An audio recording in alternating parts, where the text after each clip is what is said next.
Bonjour à tous, bienvenue sur Coco Studio, je suis Coco. Le nouveau coronavirus est hautement contagieux. Comme il se propage très vite, le monde entier a rapidement été mis en alerte. Mais comprenez-vous vraiment ce petit virus? Et pourquoi cette période d'incubation peut être courte ou longue? Le coupable de cette épidémie, le nouveau coronavirus Covid-19, est un virus d'origine animale. Il s'agit d'un virus à ARN monocaténaire. À la différence des virus à ATN, il n'a pas de fonction de réparation génique, ce qui le rend plus instable et susceptible de muter au cours de ses multiples réplications. Et comme il se lie plus facilement aux cellules humaines, la portée de l'infection s'en trouve augmentée. Les virus provoquant des maladies comme le SRAS, le MERS ou Ebola, et aussi des virus à ARN simple brun. Lorsque le nouveau coronavirus a pénétré dans le corps humain par les muqueuses, il commence à répliquer discrètement. Autrement dit, le virus et les cellules infectées s'associent pour multiplier rapidement le patrimoine générique de l'intrus, augmentant la charge virale chez le malade. Mais durant cette période de réplication silencieuse, le virus n'est pas détecté par les cellules immunitaires. Et c'est pour ça qu'on parle de période d'incubation. Même après l'activation du système immunitaire, lorsque celui-ci lutte encore en armes égales avec le virus, on est encore en période d'incubation. Selon la personne, la durée de la période d'incubation varie d'1 à 24 jours. Elle est liée à la quantité de virus qui sont entrés initialement dans la personne infectée et au physique de la personne infectée. Si son système immunitaire est assez efficace pour maîtriser le virus, aucun symptôme n'apparaîtra.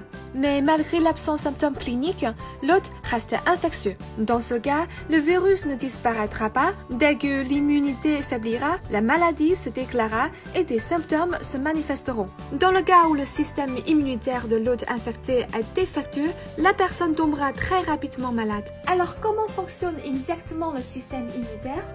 En fait, il est en veille permanente. Nos muqueuses sont le premier filtre du système immunitaire. Et malheureusement, lorsque le pathogène est trop virulent, comme dans le cas du nouveau coronavirus, l'immunité muqueuse ne suffit pas.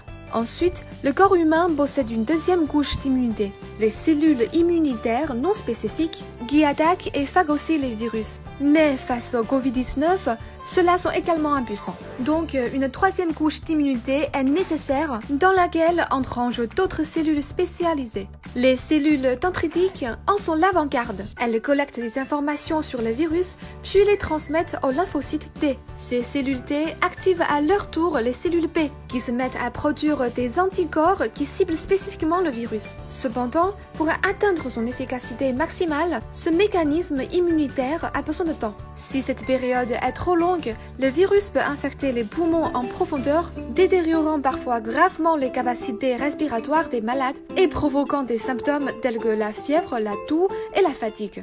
Si le système immunitaire de l'hôte est suffisamment efficace pour produire rapidement des anticorps, il se rétablira. Mais comme rien n'est simple, il existe aussi des patients dont le système immunitaire réagit de manière excessive en attaquant non seulement le virus mais également leurs propres cellules. C'est ce qu'on appelle une réaction auto-immune qui entraîne des dommages à l'ensemble des organes.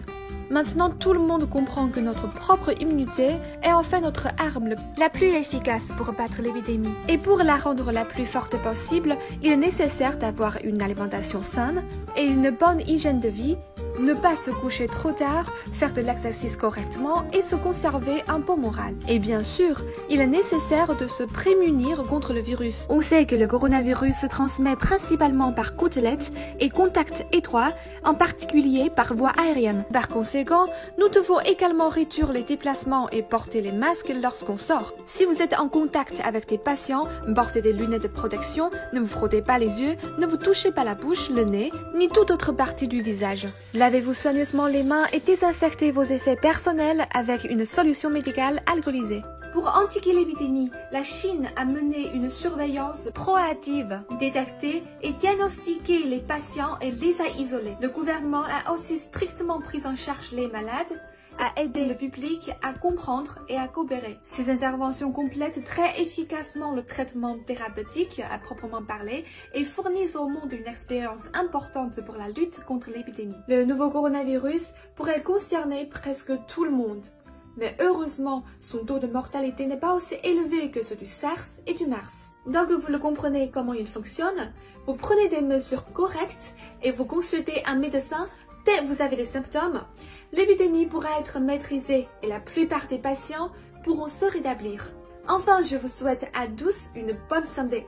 Merci d'avoir regardé cette vidéo. Au revoir, à la prochaine.